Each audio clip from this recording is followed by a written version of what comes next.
जय शासन भाग्य स्वामी की। परम गौर तपस्वी स्वामी श्री निहाल चंद जी महाराज, परम सरलात्मा दादा गुरुदेव श्री खूब चंद जी महाराज, संघ संरक्षक बहुसूत्र पूज्य गुरुदेव श्री फूल चंद जी महाराज, उत्तर भारतीय प्रवर्तक शासन सूर्य पूज्य गुरुदेव श्री शांति स्वरूप जी महाराज, श्रवण संघीय सलाहकार भीष्म पितामह राज ऋषि पूज्य गुरुदेव श्री सुमति प्रकाश जी महाराज,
जगत के रंग क्या देखो, जगत के रंग क्या देखो, तेरा दीदार काफ़ी है। करूँ मैं प्यार किस किस से, करूँ मैं प्यार किस किस से, तेरा एक प्यार काफ़ी है। जगत के रंग क्या देखूं, नहीं चाहिए यह दुनिया के निराले रंग मुझको नहीं चाहिए यह दुनिया के निराले रंग मुझको। बस तर जाऊंगा सत्संगत से, बस तर जाऊंगा सत्संग से। तेरा दीदार काफी है, तेरा दरबार काफी है। जगत के रंग क्या देखो, जगत के रंग क्या देखो। तेरा दीदार काफी है, जगत के रंग क्या देखो। मेरे इन रिश्तेदारों ने बिछाया जाल ममता का, मेरे इन रिश्तेदारों ने बिछाया जाल ममता का। ओ प्रीति सबसे यही मेरी, ओ प्रीति सबसे यही मेरी। यही फरियाद काफी है, जगत के रंग क्या देखो। तेरा दीदार काफी है, जगत के रंग क्या देखो। बाहर की फीकी रोशनी से ये आंखें भर गई मेरी है, बाहर की फीकी रोशनी से ये आंखें भर गई मेरी है। मेरी आँखों में हो हरदम, मेरी आँखों में हो हरदम तेरा चमत्कार काफी है। जगत के रंग क्या देखो, जगत के रंग क्या देखो।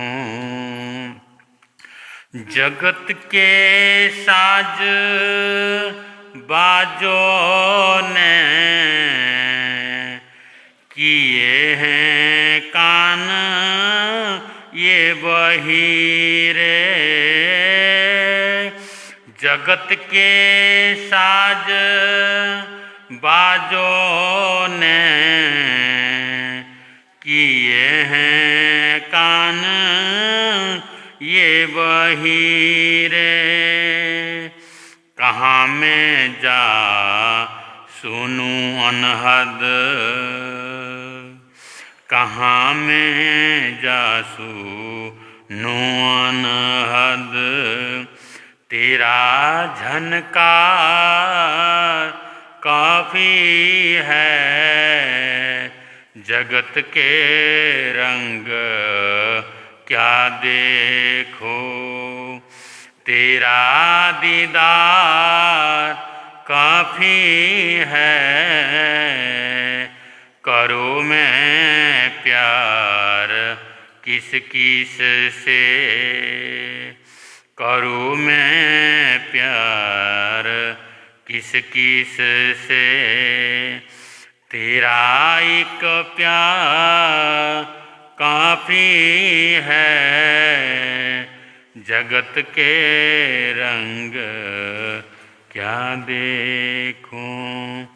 तेरा दीदार काफ़ी है, जगत के रंग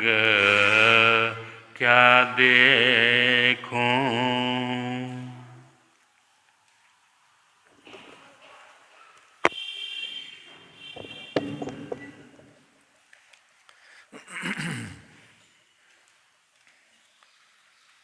श्री वर्धमान महावीर को वंदन बारंबार। श्री वर्धमान महावीर को वंदन बारंबार। श्री वर्धमान महावीर को वंदन बारंबार। श्री वर्धमान महावीर को वंदन बारंबार। श्री वर्धमान महावीर को वंदन बारंबार। श्री वर्धमान महावीर को वंदन बारंबार। श्री वर्धमान महावीर को वंदन बारंबार। श्री वर्धमान महावीर को वंदन बारंबार। श्री वर्धमान महावीर को वंदन बारंबार। श्री वर्धमान महावीर को वंदन बारंबार। श्री वर्धमान महावीर को वंदन। श्रवण भगवान महावीर स्वामी का पावन संदेश, जो कि आज हमारे पास आगम के रूप में उपलब्ध है। और आगमों की संख्या तो 32 है और 45 मानी जाती है, लेकिन उन सब में श्रीमद् उत्तराध्यायी सूत्र का सबसे ज़्यादा महत्व है, क्योंकि वो परमपिता परमात्मा का अंतिम संदेश है।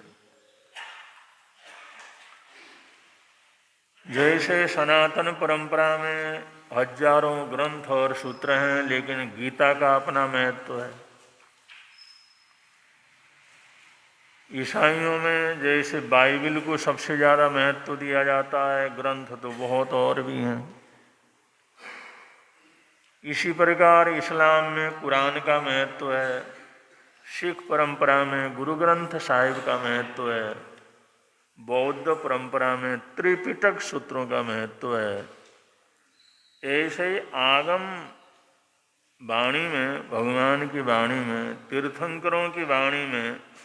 सबसे ज़्यादा महत्वपूर्ण अगर कोई सूत्र है और सबका पूरा का पूरा सारांश है, वो है श्रीमद् उत्तराध्यायी सूत्र। तो अगर कोई पूछे भाई तुम्हारा धर्म ग्रंथ कौन है, तो बड़ी निश्चलता पूर्वक ये कहा जा सकता है श्रीमद् उत्तराध्यायी सूत्र हमारा आगम है, धर्म वाणी है।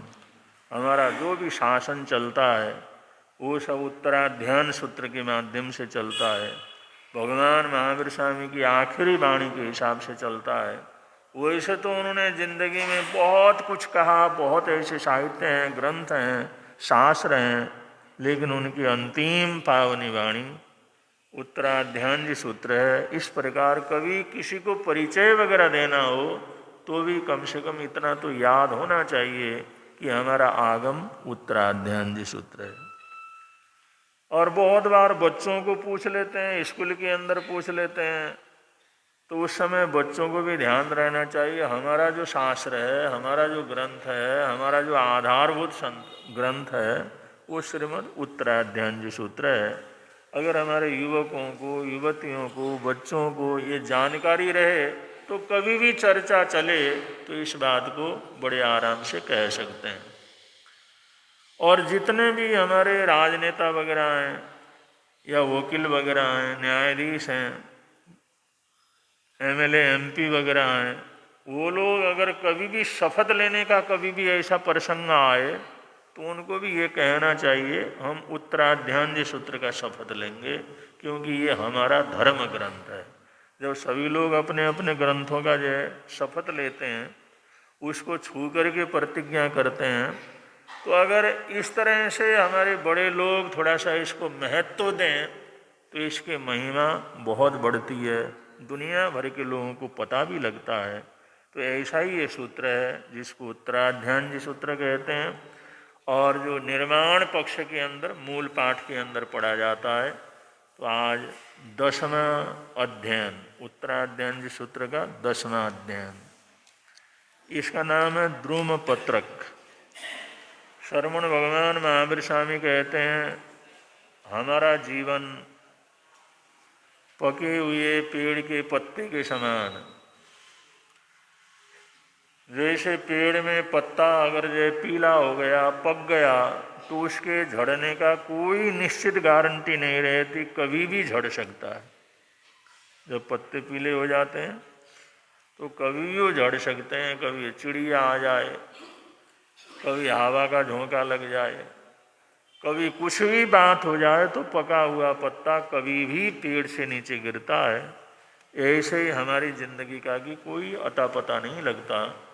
इसलिए हमेशा अपने आप को ऐसा सावधान रखना चाहिए या प्रभु परमात्मा से जुड़ कर के रहना चाहिए, प्रभु भक्ति से जुड़ कर के रहना चाहिए। जिंदगी के अंदर कुछ पता नहीं किस समय क्या होना है। इस बात को श्रवण भगवान महावीर स्वामी ने द्रुम पत्रक नामक इस 10वें अध्ययन के अंदर बतलाया है। और इसके अंदर विशेष रूप से जीव जगत का अद्भुत वर्णन है। 84 लाख जीवायोनियों में जितने भी प्राणी हैं उन सब की स्थितियों का इसके अंदर वर्णन किया गया है, जानकारी दी गई है। कहाँ कहाँ पर कितने कितने समय तक ये आत्मा रहती है इसका वर्णन किया गया है। तो अपने आप में बहुत महत्वपूर्ण सूत्र है और यह अध्ययन है द्रुम पत्रक नामक 10वां अध्ययन। धूम पत्तय पंडुरय जहाँ निवड़ई राई गणान अचय एवं मुनुयान जीविनम जीवियम गोयम मापमाय कुशज्ञे जहाँ ओष बिंदु ये थोवम चिट्ठई लभ्यमाणाय एवं मुनुयान जीवियम समयम गोयम मापमाय यह इतरियम में आव ये जीवियाय बहु पच्चवायाय बहुनाहिं रयं पुरी कणम समयम गोयम मापमाय दुर्लभे खलु अमानुषे भवे चिरकालेन विसब्बपाणिनं गाढाय विभागकमुणो समयं गोयं मापमायै पुडवीकाय गुमसमागयो उक्कुषेणं जीवो संवसे कालं संख्यायं समयं गोयं मापमायै आयुकायमयि गौ उक्कुशं जीवो संवसे कालं संख्यायं समयं गोयम मापमायै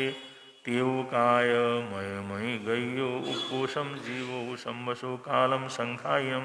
समयं गोयम मापमायै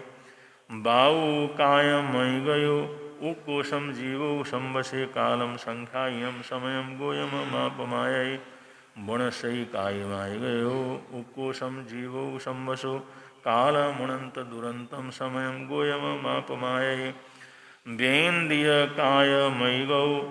उक्कुशं जीवो संवसो कालं संखिज्य सन्निहं समयं गोमयं मापमायै तेन्द्रियकाय समयि गौ उक्कुशं जीवो संवसो कालं संखिज्य सन्निहं गोयम मापयाय सौरिन्द्रिय कायमैव उक्कुशं जीवो संवसे कालं संखिज्य शणियम् समयं गोयममापमायै पंचेन्द्रिय कायमागयो कुशम जीवो संवसो सत्तठ भवगणे समयं गोयममापमायै देवे नेरय्येव ऐगौ उक्कुशम जीवो संवसे इक्केक भवगणे समयं गोयममापमायै एवं भव संसारे संसरै सहा सुहासुयें कम्यें जीवोपमाय बहुलो समयं गोयममापमायै लद्दुणं विमानुषत्तम आयरेयत्तं पुनराविदुल्लहं बहवे दशुयामिलुक्खुया समयं गोयममापमायै लद्दुणवि आयरेयत्तम अहिण पंचेन्द्रियाय दुल्लहा बिगिलिन्द्रियाहु दिशै समयं गोयममापमायै अहिण पंचेन्द्रियत्तम बीसे लहे उत्तम धम्म सुयुदुल्लहा कुंतिथिय निवेशय जणे समयं गोयममापमायै लद्दुणवि उत्तमं सुयं सद्धहण पुनरवि दुल्लहा मिच्छत्त निषेवय जणे समयं गोयममापमायै धम्मं पीहु सद्धहन्तया दुल्लया कायन भाषया इय कामगुणैः मुच्छया समयं गोयममापमायै परिजुरैते परिशरीरं केशा पंडुरया वन्तिते से सोयबलिनहायै समयं गोयममापमायै परिजुयैते शरीरं केशा पंडुरया वमन्तिते से चक्षुबले यहायै समयं गोयममापमायै परिजुरै से शरीरं केशा पंडुरया वन्तिते से घाणबले हायै समयं गोयममापमायै परिजुरैते शरीरं केशा पंडुरया वमन्तिते से जिह्वबले यहायै समयं गोयममापमायै परिजुरैते शरीरं केशा पंडुरया पवन्तिते से फासबले हायै समयं गोयममापमायै परिजुरैते शरीरं केशा पंडुरया हवन्तिते से सब्बबले हायै समयं गोयममापमायै औरै गन्नं विसूया आयंका विविहा फुसन्तिते बिहडै विध्वंसै से शरीरं समयं गोयममापमायै भूच्छिन्नं शणेहमपणो कोमुयं सारय्यं च पाणीयं से सब्ब क्षीणैः वज्जिये समयं गोयममापमायै चिच्चाण धनं जभार्यं पव्वयोषि अणगार्यं मामन्तं पुणोवि बाह्ये समयं गोयममापमायै अवौज्य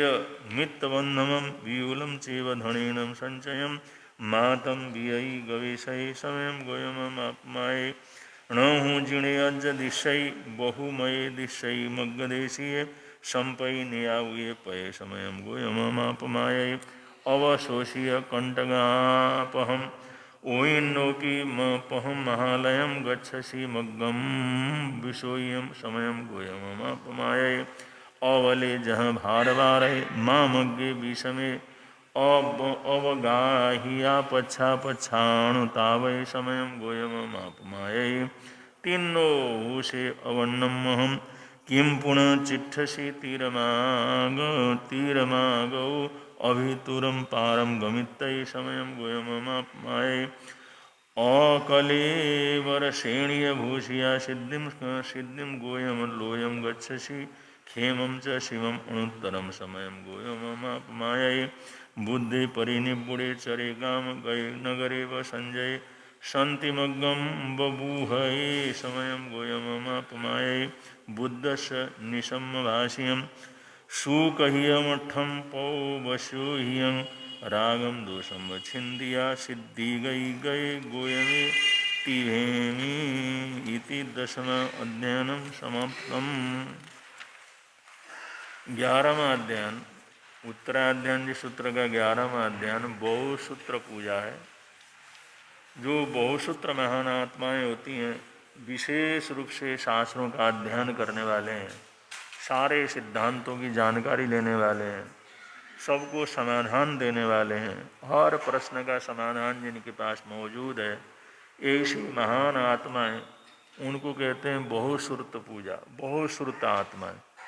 जैसे फूलचंद जी महाराज साहब के नाम के साथ भी बहुश्रुत शब्द लगता है, ऐसे उपाध्यायी होते हैं, उपाध्याय, बहुसूत्र, वाचनाचार्य, ये सब एक ही अर्थ को प्रकट करने वाले हैं, जहाँ हर तरह के समस्याओं का समाधान मिले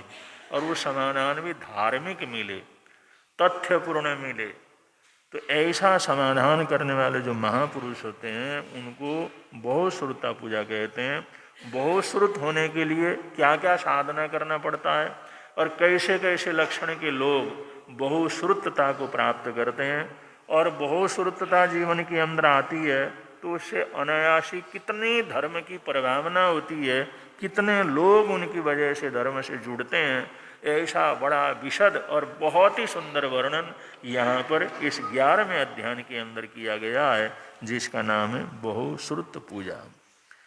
संजोगा विपमुक्ष अणगारस विखुणु आयारम पाव करिष्यामि अणपुव्यम सुने हमें जे आवी हुई निविजे थद्दे लुद्दे अणिक गहे अभिक्षणम उल्लवई वीणियाय अवसु अवहुषय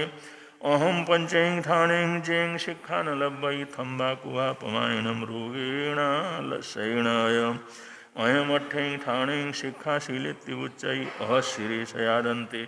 नय मम मुदाहरे अनाशीलेय विशीलेय न सिया अयि लोलुये अकोहणे अचर सचरये शिक्षाशीलेत्युच्चै अह 14 थाणें बट्टमाणे संजय अविणीत्युच्चै सौ निब्बाणं न च गच्छै अविक्षणं कोई भवै पवन्नं च पगुब्बै मित्तिज्यमाण बमयि सूयं लद्धुणमज्जै एवं पाव परिखेवि अविमित्तेण कुप्पैं सुप्य साविमित्तस रहे भाषै पावयं पैन्न बाई दुहिले थद्दे लुद्दे अणिगहे असम विभागे अवियत्ते अविणयत्ति उच्चै अह पन्नरसैं थाणें सुविणयत्ति उच्चै नियावत्ति अचवले अमायं अकुहले अपं च अहिखिवै पवन्नं च अणकुब्बै मित्तिज्यमाणमयै सूयं लद्धुं न मज्जै नय पाव परिखेवि नय मित्तेषु कुप्पै अप्य साविमित्तस रहे कल्याण भाषै कलहं डामरं वज्रिये बुद्धिये अविजाये हीरिमं पडिशन लीणे सुविणीयत्युच्चै वशे कुरुकुले नित्यं जोगमं उवाहणमं पियंकरे पियंबाई से शिखम लद्दु मरिहै जहाँ शंखम विपयम निहियम दुहयो विरायम एवं बहुस्वी भिक्षु धम्मो कीर्ति जहाँ स्वयं जहाँ से कम्बुलयाण आइन्ने कंथयसिया आशे च वीण पवरे एवं भवै हवै बहुस्वी जहाँ इन समारूढ़े सूर्य दड़ परक्रमे उभौ नंदिघोषस्य एवं भवै बहुस्वे जहाँ करेणु परिकिन्ने कुंजरे षठ्यायणे बलवंते अपरिहय एवं हवै बहुस्वे जहाँ से तिख सिंगे जाय खंदे विया विरायई बहसे जुहाई वै एवं हवै बहुस्वे जहाँ से तिखदाणे उदंगे दुप संशय सिंहे मियाण पवरे एवं हवै बहुस्वे जहाँ से वासुदेवे शंखम चक्र गदाधरे अपड़ी है बेले बले जोए एवं हवै बहुस्वे जहाँ से चौरंते चक्रवर्ती महदिये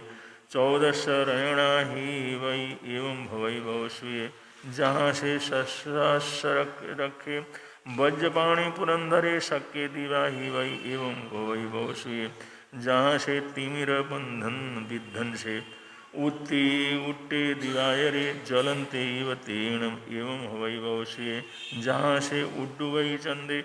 नक्षत्र परिवारिये पड़िपुण्य पुण्यवासी एवं हवै बहुस्वे जहाँ से सामाय्याणम कुट्टागारे सुरक्षिये नाना धन पड़ी पुण्य एवं हवै बहुस्वे जहाँ साधुवन पवरा जमुनाम सुदंसना आणाढ़ियस देवस एवं हवै बहुस्वे जहाँ शाण शरणई पवरा सलील सागरंगम शियम शीलवंत पवह एवं हवै बहुस्वे जहाँ से नगाम पवरे सुमहम मंदिरे गिरी नाणो सही पज्जलिए एवं हवै बहुस्वे जहाँ से स्वयं रमणे उदय अख उदय नाना रयण पड़ी पुण्य एवं हवै बहुस्वे समुद्र गंभीर समासुरा दुराशया अचक्कियाकीर्णैदुपसंशया सूयस्य पन्ना व्यूलस्य तायिणो खवित्तुकम्मं गयिमुत्तमं शया ताम्मा सूयमैठिज्या उत्तमठंगविषये जीर्ण अपाणं परम चेव सिद्धिं संपाउणिजासी तिभेमि। 11वां अध्याय यहाँ पर संपन्न होता है और 12वां अध्याय में हरिकेशी बल, ये हरिकेशीय नामक 12वां अध्याय है। हरिकेशी बल से संबंधित ये अध्याय है। ये भगवान महावीर स्वामी ने जो अंतिम समय के अंदर संदेश दिया, ये जो उस महापुरुष का वर्णन है जिन्होंने चांडाल कुल के अंदर जन्म लिया। हरिकेशी बल ने चांडाल कुल में उन्होंने जो है विशेष रूप से बतलाया, जीवन के अंदर अगर साधना करते हैं तो किसी भी जगह से जन्म लेकर के मोक्ष को प्राप्त किया जा सकता है। जाति के नाम पर किसी को नीचा और किसी को ऊंचा मानना या उसका अपमान करना, ये बहुत ही गलत होता है। तो इस प्रकार जातिवाद का जो सामाजिक गंदगी है उसको दूर करने के लिए प्रभु परमात्मा ने हरिकेशी का ये जो है जीवन यहाँ पर प्रस्तुत किया है, जो कि चांडाल कुल के अंदर जिनका जन्म हुआ था, ऐसे कुल से भी उनका परिवर्तन हुआ। फिर वो संयम पथ के ऊपर आगे बढ़े, ज्ञान ध्यान प्राप्त किया और उनका न तो कुल परंपरा से अच्छे उसमें ऊंचे में थे, न उनकी शकल सूरत अच्छी थी, लेकिन फिर भी उन्होंने साधना करके अपने आप को इतना तपाया, इतना विशुद्ध बनाया, तिन्दुक नामक देव उनका परम भक्त बन जाता है और जो उनकी सेवा में हमेशा रहता है। एक चांडाल कुल में जन्म लेने वाला बालक आगे बढ़ करके ऐसी महानताओं को छू सकता है, ऐसी महानता को प्राप्त कर सकता है। तो इसलिए जाति पाति के नाम पर किसी को ऊंच नीच मानना ये गलत है, ये तो सिर्फ सामाजिक परिचय वगैरह है। तो इस बात को श्रवण भगवान महावीर स्वामी ने इसके अंदर दिया है। जातिवाद के विरोध में जिस प्रकार का संदेश प्रभु परमात्मा ने दिया है वो अपने आप में बड़ा अद्भुत है। ये हरिकेशी बल का जीवन अगर हम पढ़ते हैं तो इससे पता लगता है साधना से कोई भी उस शिखर के ऊपर पहुंच सकता है। ये संभाव, ये जो सामाजिक शांति का संदेश प्रभु परमात्मा ने ये 12वें अध्ययन के अंदर दिया है। हरिकेशीय नामक 12वां अध्ययन। सौभाग कुल शंभु गुणोत्तर धरो मुनि हरियेश बोलो नाम आशि भिक्षु जियंदियो एरिये क्षण भाषाए उच्चार समय सुय जौ आयान निखंबे संयमो सुसमाइयो मण गुत्ते भय गुत्ते काय गुत्ते जियंदियो भिखट्ठा बम्बई जम्मी जन्न बाण मुवठियो तम पाशिऊणम जयंतम तमेण परिशोह्यम पंतो वही उवगरणम उव हसंती अनारिया जाईमय थंडिय थद्दा हिंसगा जयी अज इंदिया अवम्ब चारुणो बाला एवं मेणवभवी कैरे आगच्छदितरूपे काले विकराले फुक्कनाशे ओम चेलय पंसुपिशाय शक्कर दूयम परिहर्य कंठे कैरे तुमम यह अदंसणिजे कायवासायमागोषि ओम चेलया पंसु पिशाय भुआ गच्छ खलाहिं किमियं ठियोषि जखु तहिं तिन्दुवरुखवासी अणुकवंतो द तस्य महामुनिश्च पच्छायिता निययं शरीरम इमा बयणाई उदारिता समणो अहम संयमो बम्बयारी वीरयो धनपयण परिघाव पर पविहतय भिक्ख काले अन्न अट्ठा ये आगमोषि वीररज्जय खज्जय भुज्जय अन्नम पवूयम भवयाणमेवं जाय मे जाय जीव जीविणुत्ति शेषावशेषम लहऊ तवस्वी उवक्खण्डं भूयणं महाणानाम् अत्तठ्यं सिद्ध मिहेगपखं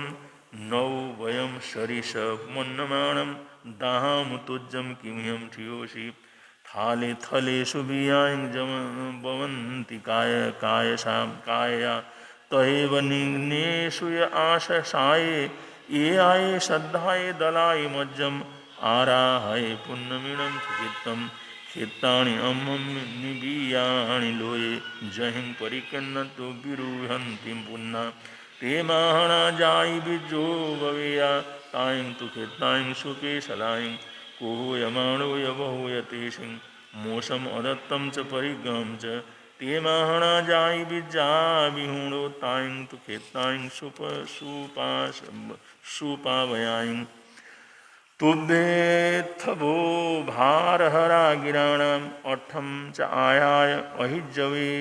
उच्चावयायं मुनियो चरन्ति तायं तु खेतायं सुपेशलायं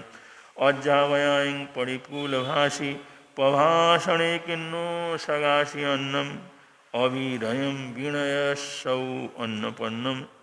नयनं दाहामुत्तमं निगण्ठा समीह्यं मज्ज सुसमाह्यस्य गुत्तिः गुत्तस्य जियं दियस्य जैमिन दाहित्थ अशेष अहेषणिज्यं किमज्ज जन्नानलयितलां केतत्थैखत्ता इव जोह्यावा उज्झा अज्झावयावा स खण्डियैं एवं खलु दन्नेन फलेन हन्ता कण्ठं निघेत्तुन खलिज्जोणम् अज्झावयाणं वयनं सुनिता उद्धाया तथौ मुहुः कुमारा दन्नें वित्तें कषेयं चेव समागयातम् ईशितालयन्ति रन्नुतहिं कौशल्यस्य धूया भद्दन्ति का नामेन अणिलिङ्गि एवं पाशिया संजय अम्ममाणं कुद्धे कुमारे परिनिभ्यये देवाभियोगेन अणियोयेयेणं दिन्नामनसाणं झाया नरेन्द्रदेवीन्दभीमन्दिहेणं जीर्णामिबन्ता ईशिणाशयेषु येषो हूषो उग्गतवो महपाज्यं दियो संजो ब्रह्मचारी ज्योतिमेषया इच्छैदिज्यमानं पिहून स्वयं कौशल्यायेन रन्नः महाजशो एष महानुभागो घोरभो घोरपरकमोय मायं हीलेय अहीलनिज्यं मा सभ्यतेन से निद्विज्जा ये आयं तीसे वयणायं शुच्चापत्ति भद्रायं सुवास्यायं ईमिषबेया बणियठयाये जखा कुमारी बीणवारयन्ति ते घोररूपाठ्य अन्तलिखे असुरा तें तं जनं तालयन्ति ते भिन्नदेहे रुधिरं भवन्ते पाशितु भद्दा इणमाहुभुजो गिरिं मुनहेहिं खणः एवं दन्तेहिं खाय जायतेयं पयाहिं हण ते भिक्षु अवमन्नः आशीविशो उग्गतवो महेशि घोरभो घोरपरकमोय अगणिम्बपखन्दपयङ्गश्रीनेशा सेविक्षुयं भट्टकाले भयेय शीशेन स इयं शरणम् उवेहुं समागयापसव्यजने जने हेतुभ्ये इयम् अच्छै जीवियं वा धनं वा लोगं वियेषो कुवियोडयेजा अवडे अवहेड्य पीठे सौत्तमन्मग्गे पशाय्या बाहु अकम्मचिट्ठे निभ्येर्यच्छे रुह्यं भवन्ते उड्डं मुये निघय जिहणेते ते पाशिया खण्ड्य कड्ढवुये विमाणो विषन्नो अहमाहणोषु ईशं पणा पशा ईये सवार्याऊ हीलं च निदं च क्षमावन्ते बालेः मूढें अयाणं स्तें तं हीलिया तस्य क्षमाहवन्ते महपशाया ईषणो हवन्ति नहु मुनिकोपरा हवन्ति पुब्बिं च इड्नं च अनागयं च महपौषोणमेनथि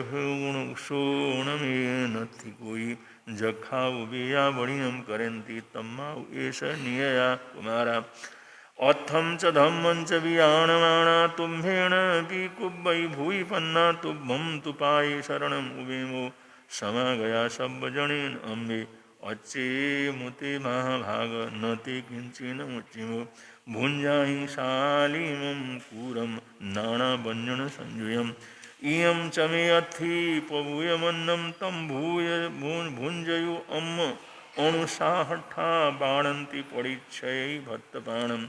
मासस्सौ पारणै महप्पा तय्यं गन्धोदय पुष्पवासं दिव्यातहिं वसुहाराय बुद्धा और पहया ओ दुन्धुवियो सुरें आगासे अहो दानं च घुट्टम सखमुदिशयितो विशेषो न दिशयि जाय विशेष कोई सौभागपुत्रम हरियेश साहु जस्य ऋषा इड्डिमान वागा किं महना जोई महासमारमन्ता उदयेन स्वयं बह्या विमंगा तम अग्गहा बाहिर्यं विशोहिं न तम दुह्यं कुशला वयन्ति कुशं च जुवं चणकट्ठलङ्गि सायं च पायं उदगं फुसन्ता पाणाय भूयाय बहिर्दयन्ता भुजो विमन्दा पगरेह पावम् कहं च रे भिक्षुदयं वयं जयामो पावायिकमाय पडुल्लमायामो अखाहिते संजय जखपूया कहं सुजठं कुशला वयन्ति छज्जीवकाये असमारमन्ता मूसम अदत्तं च असेवमाणा परिग्रहम् इत्थ्योमाणमायं श्रेयं परिन्नाय चरन्ति दन्ता सुशम्बुडा पंचहि संवरें इह जीवियम् अणवकंखमाणा भूषट्ठकाया सुचित्तदेहा महाजसं चूयै जन्नशिठम् शे के ते जोई के अये ते जोई ठाणा काते सुया किम चमे कारी सिंगम आयते कैरा संति भिक्षु काय कैरेण होमेण ऊहु हुणामि जोई तवो जोई जीवो जोई ठाणम जोगा सुया शरणम कारी संगम कम्मेहा संयम जोग संतिम होमम हुणामि ईषिणम पशत्तम ते के ते हरये के अये संति तिथे कहीं सिनाओ वयरहम जयासी आई खसे संजय जख पूया पुछा मुनाऊ भगवो सगासे धम्मे हरये धम्मे बंभे तिथे असंति तिथे अणाविले अत्तपसन्नले से जिहिं सिनाओ विमलो विशुद्धो सुशी भूयो पजहामि दोषम एवं सिनानं कुशले सदिष्ठम महाशिनानम ईषिणं पवसत्थम जहाँ इनन्ना विमला विशुद्धा महर्षिम उत्तम ठाण पत्ते तिवेमी। ये 12वां अध्ययन यहाँ पर संपन्न होता है। 13वें अध्ययन में चित्त और सम्मुति दो महापुरुषों का वर्णन है और चित्त सम्मुति का वर्णन इसलिए बहुत महत्वपूर्ण है। अगर किसी ने बहुत तपस्या की, बहुत साधना की, जीवन को उत्कृष्ट रूप से साधना कराया और साधना करने के बाद, आराधना करने के बाद अगर किसी आसक्ति में पड़ करके अगर ये संकल्प करे, हे प्रभु परमात्मा, मैंने जो दान किया, पुण्य किया, परोपकार किया, सेवा की, या जो मैंने तप किया, जप किया, स्वाध्याय किया, ध्यान किया, जो भी किया, इसके एवज में मेरे को फलानी चीज मिल जाए, अमूक चीज मिल जाए, अगर इस प्रकार की प्रतिज्ञा करते हैं, इस प्रकार की प्रतिज्ञा को दोहराते हैं, तो इसको नियाणा कहते हैं, नियाणा। और ये नियाणे का सबसे बुरा असर ये होता है, चाहे हमने कितनी तपस्या की हो, कितनी साधना की हो, जो मांगा हुआ फल है वो मिल जाता है, उसमें में सारा पुण्य खत्म हो जाता है उसमें। जैसे अगर इतना करके किसी ने अगर ऐसा मांगा मेरे को मान सम्मान मिले, तो मान सम्मान मिलेगा और पुण्य वहीं पर खत्म हो जाएगा। तो ये नियाणा बहुत बड़ा दोष रहता है साधना के अंतर्गत। हम अगर जो करते हैं तो उसका फल मिलता रहता है, मिलता रहता है, मिलता रहता है, वो पुण्य बढ़ता रहता है। लेकिन उसका अगर लिमिट लगा देते हैं कि हमने जो कुछ भी किया इसका ये फल मिले, तो उसी लिमिट के अंदर वो सारा पुण्य उसका खत्म हो जाता है, चाहे कितना ही हो। तो इसलिए नियाणा करना साधु संतों के लिए, साधवियों के लिए, आराधकों के लिए सबसे बड़ी तकलीफ, सबसे बड़ी हार माना गया है। तुम कुछ भी कर लो, लेकिन उसके एवज के अंदर कुछ मांगो नहीं, करोगे तो उसका फल तो मिलेगा ही मिलेगा। जमीन के अंदर हमने जो है बीज बोया है तो समय आने पर फलेगा ही फलेगा। अब उसके अंदर मांग करके उसको जो है सीमित करने की जरूरत नहीं है। तो इस प्रकार जो नियाणा करते हैं ना, नियाणा करने वाले उतना पुण्य भोग करके फिर उनका जीवन संसार के अंदर उलता है। तो चित्त और सम्मुति दोनों साथी थे, दोनों भाई थे, जन्मों जन्मों तक साथ में रहे। एक बार दोनों ने बड़ी साधना की और किसी राजा को, रानी को, उनकी समृद्धि को देख करके जो सम्मुति था उसने कहा मेरी तपस्या का फल मिले तो मेरे को इस प्रकार का वैभव मिले। तो राजा तो बन गया, चक्रवर्ती तो बन गया, उसके साथ साथ सारा पुण्य खत्म हो गया और मर करके 7वें नरक में जाकर के जन्म लेता है। और उसी तपस्या करने वाला चित्त, उसने कोई किसी प्रकार की मांग नहीं की। इधर उसका साथी, उसका मित्र और उसका भाई जो कि नियाणा करके नरक के अंदर चला गया, इसने तमाम कर्मों को तोड़ करके चित्त ने जो मोक्ष को प्राप्त कर लिया।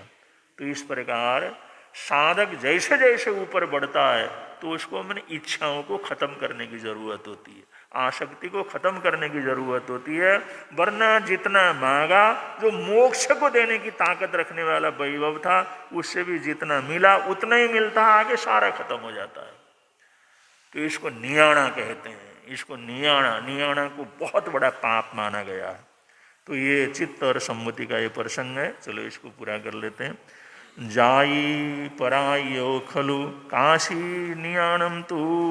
हथियम पुरम में चूलनीय बम्बदत्तो वन्नोपोम गुम्माओ कंपिल्ले शंभु चित्तो पुनः जाओ परिम तालम सेठिम कुलम विशाले धम्मम काउन पब्बयो कंपिल्लमिम नयरे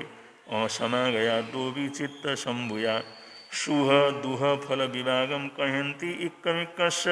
चक्रवर्ती महड्यो बम्मदत्तो मायसो भायरम बहुमाणिनम एवं मणे बयनम अब्बवी आशीमो भायरा दोवी अन्नमन्न बसाणुगा अन्नमन्न समाणुता अन्नमन्न हिये शिणो दासा दशन्य आशी मिया कालिंजरे गणे हंसा मायंग तीराय सोभाग काशी भूमिये देवाय देवलोकम्य आशी अम्य महिड्डये इमानो छट्टिया जाई अन्नमन्य वीणा कम्मा नियाण पगाणा तुवेराय विगिंजिया शेयम फल वियागेणम विपोग मुगा गया सचम सोय पगड़ा कम्मा मये पुरा कड़ा ते अज्ज परिभुजामो किन्नु चित्ते विषेता शब्दम सुचिन्नम सफलम ज्ञानम कणान कम्माण नमुख अथि अथे कामे उत्तरे आयाम संपुन्न फलो भवे जानासि संभूयमानुभावं महिड्यं पुप्फ फलो भवेयं चित्तं न जानाहि तमेव रायम् इड्यं जुयं तस्सवीय पवूय महत्थ गुरुवा वयण पवूया गाहाणु गिणीयं नरसंद मज्जे जम भिक्षुणो शील गुणो भवेया इहम जयन्ते समणो विजाओ अचोरय महु कखे वंगे पवेया आव सहाय रम्मा इमं गीहम चित्त धन पवूयम पशाहि पंचाल गुणो भवेयम अनठें गिरे बागें नारी जनाहिं परिवारयन्तु भुजाई होगाई इमाई भिक्खु मम रोयई पज्जवा पब्बज्जाहु दुःखम तम पुब्बहीण कयानुरागम नराहिमं काम गुणेषु गिद्धम धम्मस्यो तस्सहियानुपेयि चित्तो इयं वयणं मुदारिता शब्बं विलव्यं गियं शब्बं नट्टं विडम्बियं शब्बे आवरणा भारा शब्बे कम्मा दुहावा बालाभिरामेषु दुहाभयेषु णतं सुहं कामगुणे उसारं विरक्तकामान् तबोधनानं तं भिक्खुणशीलगुणे रयाणां नरेन्द्रजायि नराणां शोभागजायि दुहौ गयाणां जहिं वयं सब्बजनस्वेशा वशीं शोभागविशेषवेषु तीसेय जायाय उपारिवार्ये बुच्छा शोभागनिवेशेषणेषु सब्बसलोग सदुगन क्षणिजात इहम तु कम्माई पुरे कणाई दाणी शिराय महानुभागो महिड्यो पुण्य फलो भवेयो चैत्य भोगाई अशाशयाई आयाण हेम अभिनिक्षमाई इहं जीविये राय अशासयम्य धनियम तो पुन्नायम अकुब्बमाणव शेषो यई मिच्चुपहु बणिये धम्मम अकाउण परम मिलोये जहेण सिंहो भौम्यम गाय मिच्चु नरम नेतर अंत काले तम तत्समायाय पिया भाया कालम तम शरा तम सहरा भवन्ति न तस्य दुःखम विभयन्ति नायो न मित्तवग्गा न सुया न बंधवा इको स्वयं पच्चुपुणे दुःखम कत्तारमेव अनुजायिकम मम चिच्चादुपयं च तौपयं च खेत्तं गियं धनधन्नं च शब्बं कसकं वियो अवसोपयां परम भमं सुंदर पावगं वा तम इक्कगम तुच्छ शरीरेयम चीगयम दीहयु पावेणम भोज्याय पत्ताय अणायूय दायरमन्नम अणुसंकमंती उवणी जय जीव्यमपयणम जन्नम जराहरई नरसरायम पंचालयाया वयणम सुनाई माँ काशिकम माय महालयाय ओम पिजानामि जहेन साहु तम मे स्वयं साहसी विक्रमो सोयम भोगाय मे अहंगकरा भवन्ति सेदुच्चया अज्जो अहम अम्हारिषे इथि हत्थीण पुरम चित्ता दर्थुणम नरवै महड्डियो काम भोगेषु गिद्धिणम नियाण मसुअम करम तस्य से अपड़ी कंतस्य इयम इयारिशम फलम जानमाणो बीचम धम्मम काम भोगेषु मुच्चियो नागो जहाँ पंकज लाभषण्डो दर्थुम थलम नाभि विषमे तीरम एवं वयम काम गुणेषु गिद्धा न भिक्षुणो मग्गमणुपयामो अच्छै कालो तुरंतिरायो न यावि भोगा पुरुषाण निचा उविच भोगा पुरुषं वयंती धूमं जहाँ क्षीण फलम वपक्षी जैनम श्री भोगे चयई असत्तो अज्जाई कम्माई करे हिरायं धम्बे ठियो सब पयाणु कंखी तो सहो यशी देव यो विहुबी न तुज्ज भोगे चयोन बुद्धिम गिद्धो भी आरंभ परिगयेषु मोहम कहो इत्यु विपलाओ गच्छा शिरायं माँ आमंत्योषि पंचालराया वियबम वदत्तो साहुशतस्य वयणम सुगायम अणुत्तरे भुज्य काम भोगे अणुत्तरेशो नरे पवित्रो चित्तो विकामे विरक्त कामो उदग्ग चित्त तवो महेशी अणुत्तरम संजय पालयिता अणुत्तरम सिद्धि गयोति आगमे तिविये पुणत्ते तंजा सुत्तागमे अत्थागमे तदुभयागमे ये हवा ज्ञान के विषय जे कोई अतिचार लगा हो तो तेमें आलम जम्बाइतम बच्चा में लियम हिणक्षरम अचक्षरम पयहनम विनयनम जोगहीणम सुठुदिन्नम दुष्ट परिचयम अकाले कहो सज्जाओ काले न कहो सज्जाओ असज्जाइए सज्जाइए न सज्जाएं नाणस्य विषय जो में देवसी यारो कहो तस्समिच्छामि दुक्कड़म तस्समिच्छामि दुक्कड़म तस्समिच्छामि दुक्कड़म। अब हमारे श्री मणिभद्र मुनि जी महाराज साहब अपना संबोधन इसके सारांश के रूप में आप लोगों को प्रदान करेंगे।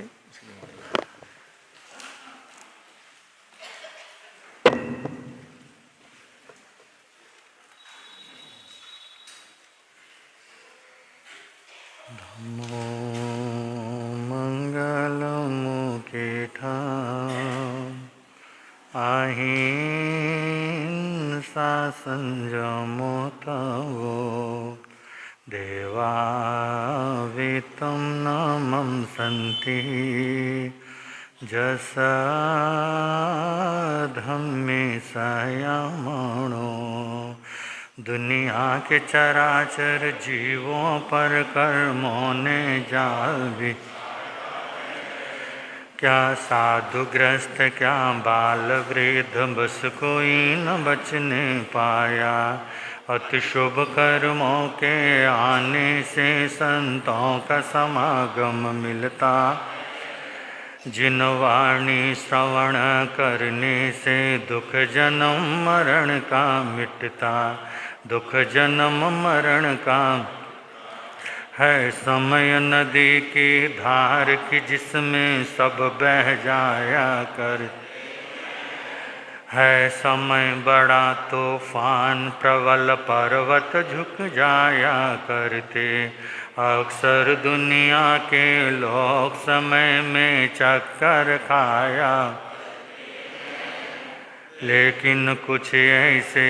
होते जो इतिहास बनाया करते। इतिहास अनंत अनंतोपकारी त्रैलोक्यनाथ शासन के महाप्राण शर्मा भगवान महावीर स्वयं के स्मरण करते हुए आचार्य भगवान आराध्य गुरुदेव नेपाल हिंद गौरव वाचनाचार्य उपाध्याय प्रवर डॉक्टर श्री विशाल मुनि जी महाराज साहब के चरणों में कोटि वंदन करने के पश्चात आदरणीय मुनिराज प्रिय श्रोताजन, निर्वाण पक्ष के उपलक्ष्य में आप और हम सब लोग वाचनाचार्य भगवान के मुखारविंद से भगवान महावीर की अंतिम वाणी उत्तराध्याय सूत्र की मूल वाचनी श्रवण कर रहे हैं। संक्षिप्त रूप में आपके समक्ष अपना थोड़ा सा उद्बोधन रखूं, उससे पूर्व हम सब लोग रल मिल करके गाएंगे। भगवन तेरी आराधना, भगवन तेरी आराधना, मेरी जिंदगी की शान हो, मुझे एक यही वरदान दो, मुझे एक यही वरदान दो। मेरी आत्मा बलवान हो, भगवन तेरी दौलत रहे या ना रहे, खुशियाँ हो चाहे गम रहे, दौलत रहे या ना रहे, खुशियाँ हो चाहे गम रहे, चाहे आंधिया तूफान हो, चाहे आंधिया तूफान हो, विचलित न मेरा ध्यान हो, भगवन तेरी आराधना, भगवन।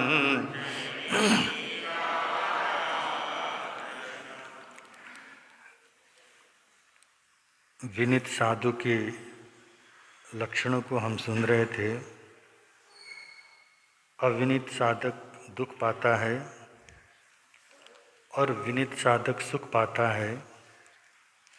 जीवन में सुख और दुख दोनों हमारी दृष्टि पर निर्भर करता है।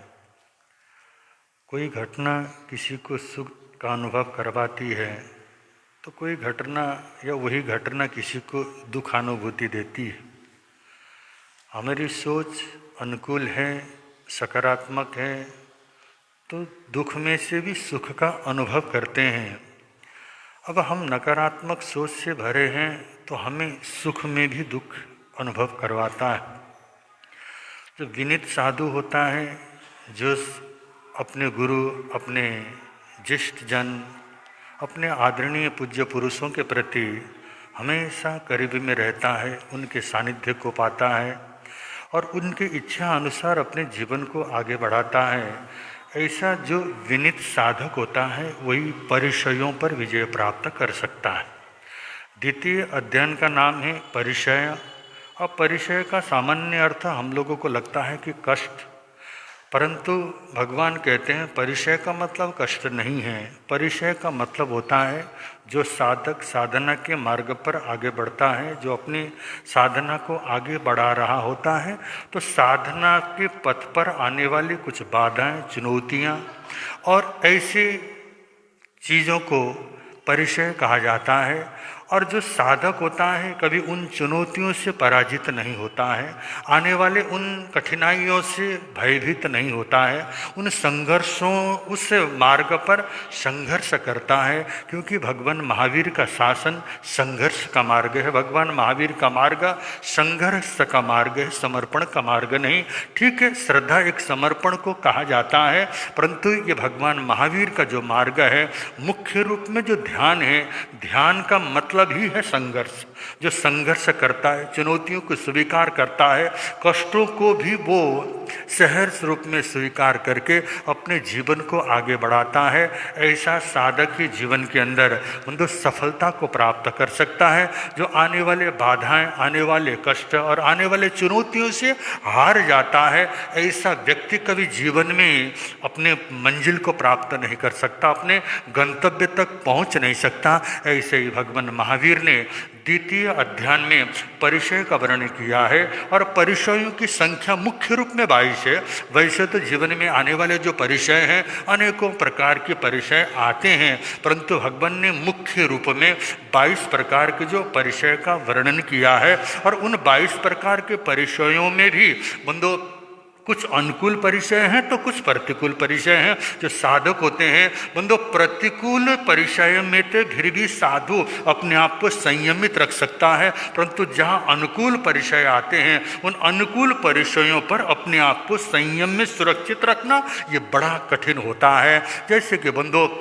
22 प्रकार के जो परिचय हैं, उन 22 प्रकार के परिचयों में 18 प्रकार के जो परिचय होते हैं वो हमारे आत्मा का, हमारे साधना के लिए प्रतिकूल परिचय हैं, तो और 4 प्रकार के जो परिचय होते हैं हमारे लिए अनुकूल होते हैं। वो जैसे सत्कार और पुरस्कार नामक एक परिचय है, ये बड़ा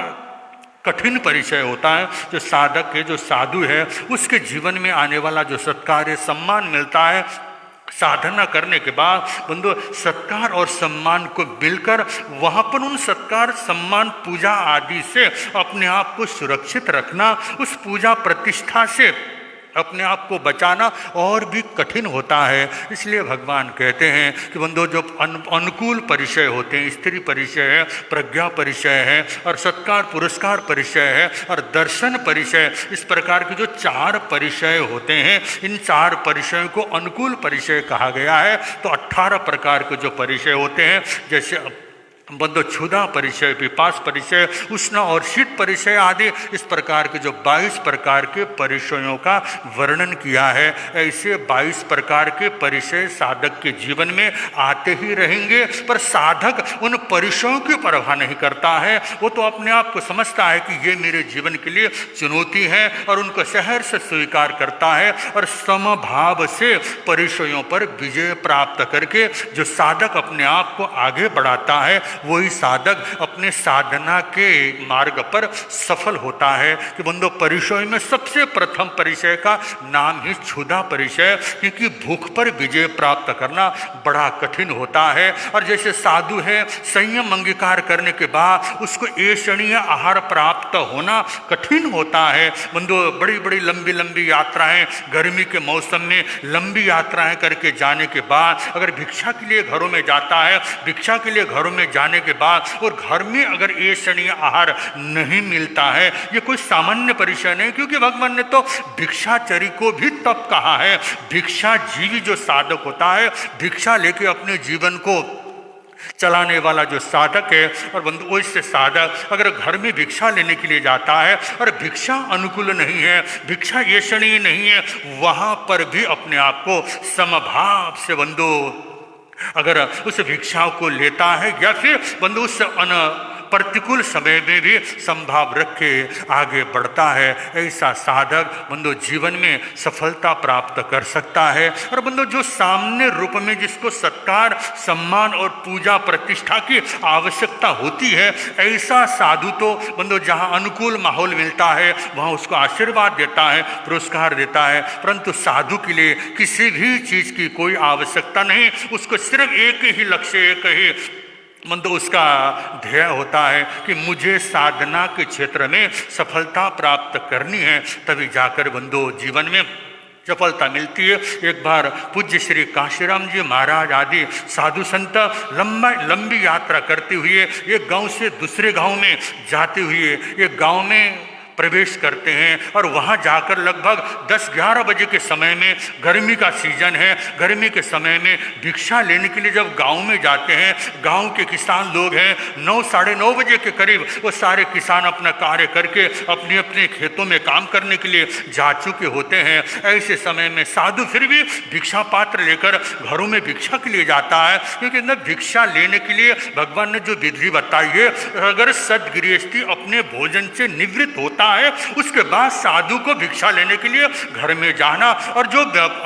सद्गृहस्थ के घर में अतिरिक्त भोजन, बचा हुआ भोजन है, वो भोजन, वो आहार लेकर के अपने जीवन को यापन करने के ये विधि भगवान ने बतलाई। इसी अनुसार बंदो गाँव में जाते हैं और भिक्षा लेने के लिए चले गए। घरों में जाकर के देखते हैं श्रावक जो उनके साथ, जैन श्रावक उनके साथ भिक्षा के लिए उनके साथ जाते हैं। उस गाँव में एक भी जैन का घर नहीं है। बंद सरदारों के घर में भिक्षा लेने के लिए जब चले गए, घरों में जाकर के देखते हैं तो उन्होंने देखा एक घर में भिक्षा लेने के लिए जाते हैं तो वहां जाकर के उन्होंने देखा दूध गरम गरम क्या कर रहा है, उबल रहा है, और भी गरम गरम दूध भाप निकलती है। दूध को देखने के बाद पूज्य श्री के मन में भाव आता है, ये दूध अभी गरम करने का कारण क्या है। और मतलब सीधे अगर गृहस्थी से पूछा जाए तो गृहस्थी भी क्या करता है, झूठ बोलने के लिए बाध्य हो जाता है। वो तो साधु हैं और साधु जानते हैं, हर परिस्थिति को समझते हैं। तो उन्होंने कहा कि बहन, ये जो तुमने दूध गर्म किया है और दूध गर्म, इस समय दूध गर्म करने का कारण क्या है। तो उन्होंने कह दिया कि आपके साथ जो आए हुए श्रावक हैं, आपके साथ आए हुए जो भक्त हैं, उन्होंने कहा था कि दूध गर्म करके क्या कर देना, रख देना, इसलिए हमने मैंने दूध गर्म किया। मतलब ये सुना, ये सुनते उन्होंने कहा कि गर्मी का मौसम है, गर्म दूध की आवश्यकता नहीं। बड़े प्रेम से उन्होंने उस बहन को समझाया और वहां से लौट करके आते हैं। कहने का मतलब भूख लगी है, भूख लगने के समय में भी ऐसी परिस्थितियों में यही बंधु परिचय है। ऐसी परीक्षा की घड़ियां आती हैं, ऐसे समय में भी समभाव से अपने परिचयों को, क्षुधा परिचयों को सहन करना, ये बंधु वो महान साधक ही कर सकते हैं। अन्यथा बंधु हम सामान्य साधक तो बंधु हर जगह पर क्या करता है, गली निकाल लेता है। तो बंधु परिचय का मतलब भगवान कहते हैं साधना के क्षेत्र में आने वाले जितने भी बाधाएं हैं और उन बाधाओं को और पार करते हुए, क्योंकि ये तो साधना का एक प्रकार का अंग है, उन साधना अंग मानकर और हम लोग परिचय को सहन कर लेते हैं। और जो परिचय को सहन करता है अपने आत्मबल को मजबूत बनाता है। अन्यथा बंधु जैसा पराजित और कमजोर व्यक्ति बंधु कभी परिचयों को सहन कर नहीं सकता है। तो ऐसे भगवान महावीर ने अनेक तरह के साधक के जीवन में आने वाले समस्याएं और साधक के जीवन में आने वाले चुनौतियों का वर्णन किया है। तो भगवान के द्वितीय अध्ययन में परिचय नामक जो अध्ययन है, इसमें साधुओं का जो 22 प्रकार का परिचय है, क्योंकि इन परिचयों के अंदर कैसे विजय प्राप्त किया जा सकता है, इस विषय पर उन्होंने बड़े सुंदर वर्णन किया हुआ है। क्योंकि बंधु धर्म का मार्ग, अच्छा मार्ग, वहाँ पर ही परिचय आते हैं। बंधु जो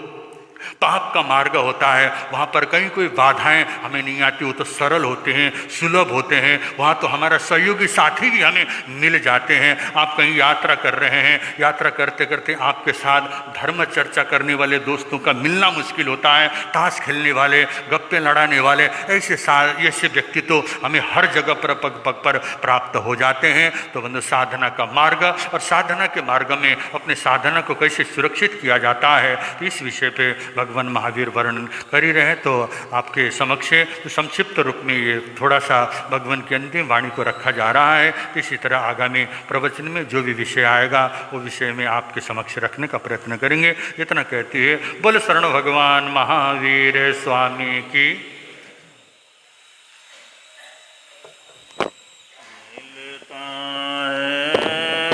मिलता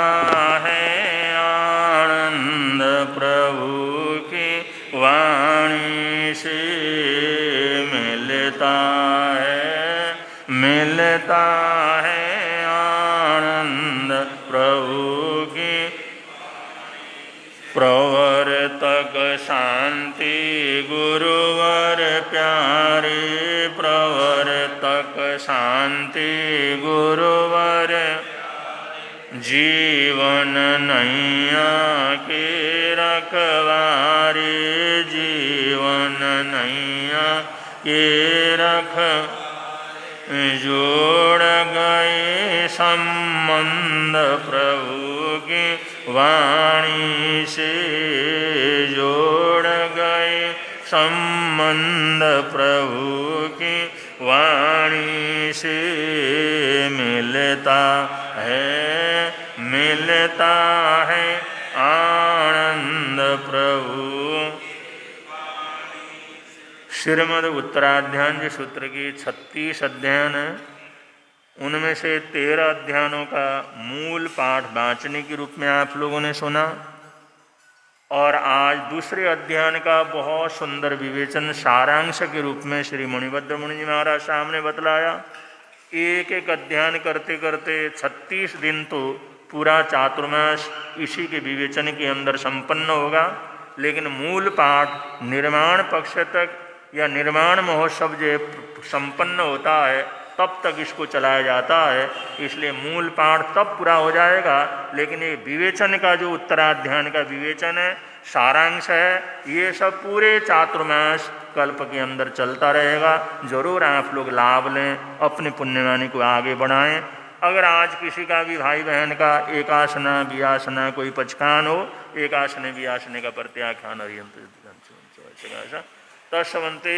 पड़िकानंदम करें त्याग वो सरे वो सरे वो। आज के आयमिल का प्रत्याख्यान, आज का आयमिल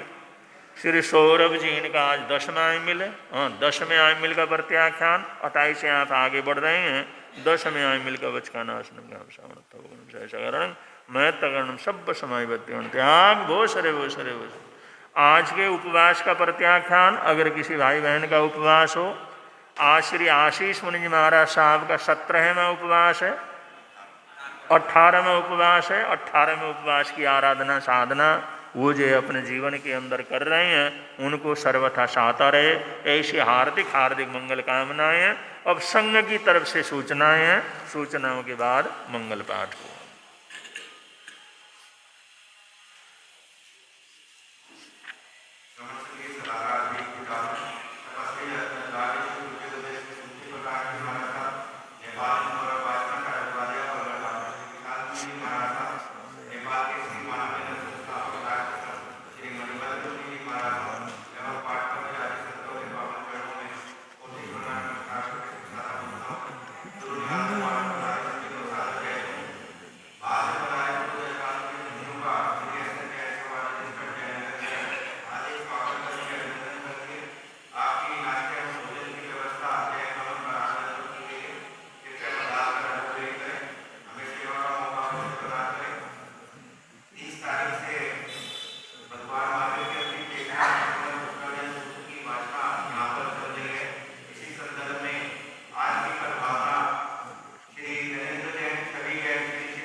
श्रीचत्तारिमङ्गलम्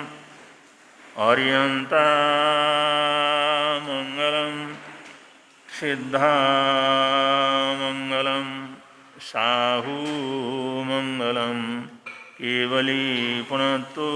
धम्मो मङ्गलम्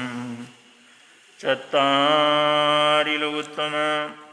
आर्यन्तालोकोत्तम सिद्धालोकोत्तम साहूलोकोत्तम केवली पुनत्तो धम्मो लोकोत्तमो चत्तारि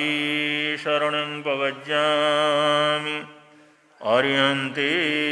शरणं प्रवज्यामि सिद्धे शरणं प्रवज्यामि साहू शरणं प्रवज्यामि केवली पुनत्तं धम्मं शरणं प्रवज्यामि ये चार शरण दुख हरण जगत में और न शरण कोई होगा जो भव प्राणी करे आराधन उसका अजर अमर पद होगा उसका सदा